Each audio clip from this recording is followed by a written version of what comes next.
If you have a pump, you're able to train more effectively and you're less likely to get hurt during training. And the pump from Viagra will amplify a level 4 pump to a level 5 or a level 3 pump to a level 4. Warning!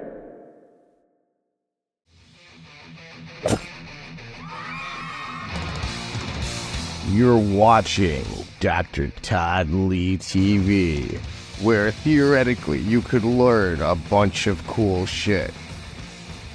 It is 2024, and it is time for you to get your ass in the gym.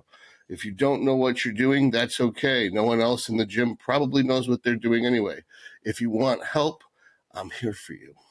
That I'm a medical doctor, I'm an IFBB pro bodybuilder, and I and Dr. Karina Dodson will work together to get you the best results possible.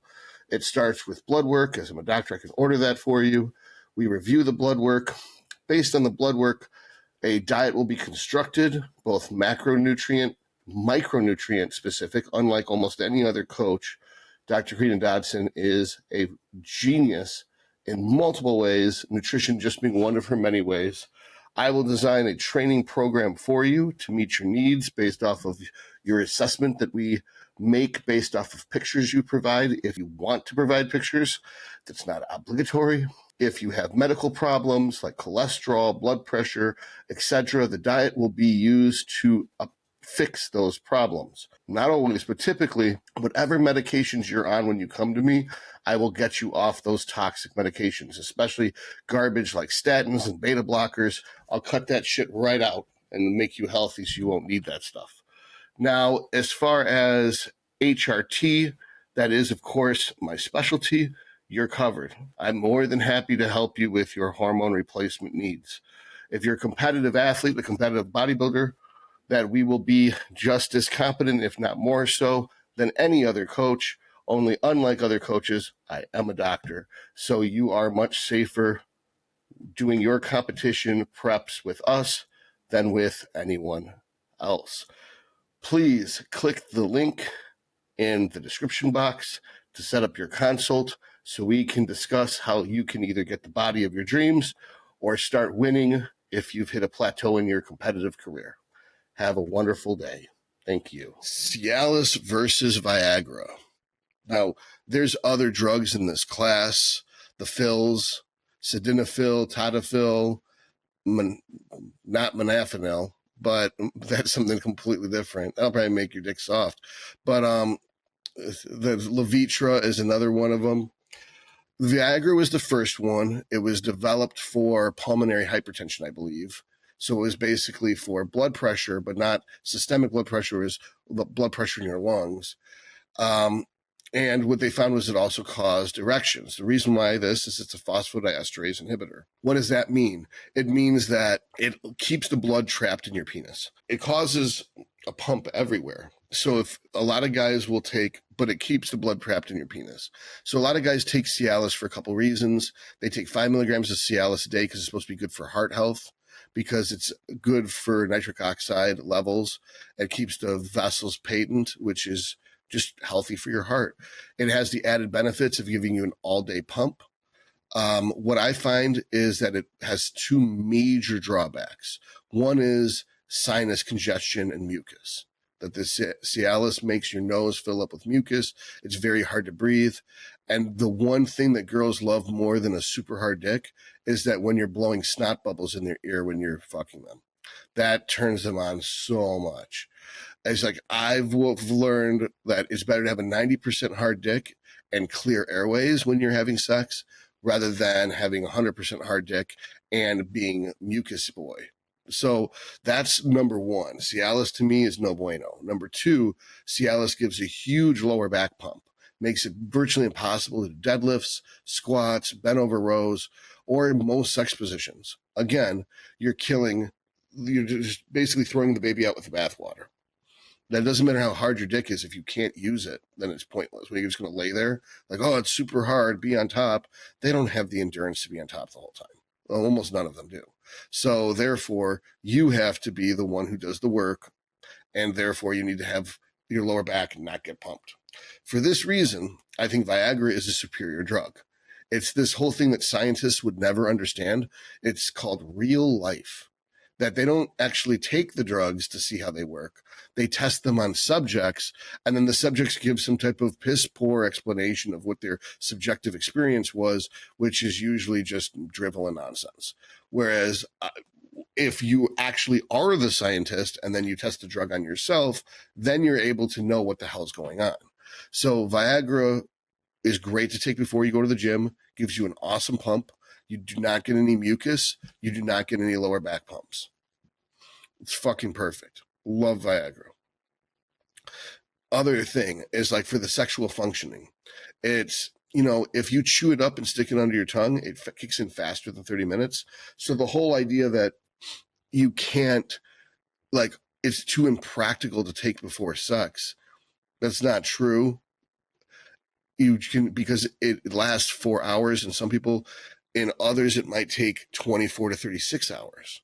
You know, it's a 4-hour half-life or something like that would mean that it's going to be around for 15, 20 hours. So Viagra is plenty practical. So I'm a big fan of the Viagra.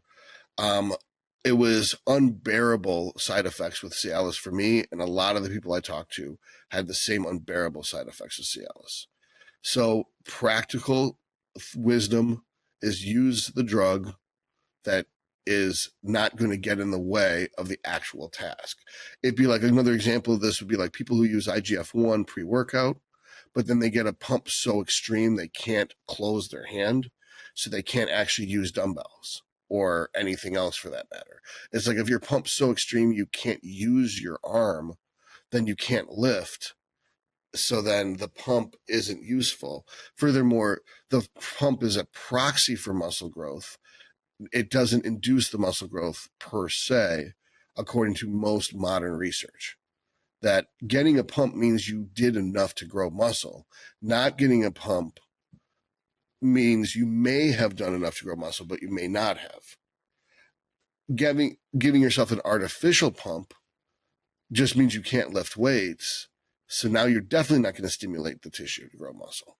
It's like smoke and fire. Smoke doesn't burn a house down, but a burning house will have a plume of smoke. So pump is the smoke, whereas fire is the training stimulus. So if you just bring in a dry ice machine and start pumping the area full of smoke, that doesn't make the house burn down. Just like if you take drugs to make yourself get a pump, it's not going to make the muscle grow. And so you're like way off topic, Todd. It's like, yeah, but I like to put little Easter eggs in every video that are like clues to other puzzle pieces to another picture. I'd like to thank our sponsor, Fusion Regenerative Therapies, where I am the Director of Human Performance. This is the practice in which I practice medicine. We'll be able to order you blood work and read your blood work and help you with therapy as needed based upon the results of your blood work. Please click the link to get a consult with me, and I can help you optimize your performance. Thank you. The point is, yes, you can take Viagra pre-training for a pump. And what I just said, that you're like, well, then all you're doing is importing smoke, no fire. It's like, well, if you have a pump, you're able to train more effectively, and you're less likely to get hurt during training. And the pump from Viagra will amplify a level 4 pump to a level 5, or a level 3 pump to a level 4. It's not going to get you from a level 0 pump to a level 6. My pumping scale is 5 is the point where it's painful at rest. So a 4 pump's a great pump. A 5 pump is painful at rest. And then a 6 pump is it's so painful at rest, you almost want to cut the limb off. And while you're training, it's too painful for you to actually feel anything other than the pump. So it actually gets in the way of lifting at a 6 pump. And I've only had like a 7 pump when I used to stack D-bol with nandrolone, with Chinese food, with IGF-1 DES, with Humalog, with growth hormone, all pre-training. And that would give me a pump so extreme I couldn't pick up the dumbbell anymore. I had to use duct tape and then tape the dumbbell into my hand so I'd be able to lift with it. And people are like, that's taking things too extreme. And that is why no one will ever remember your name. So with that being said, I think that Viagra is much better pre-training.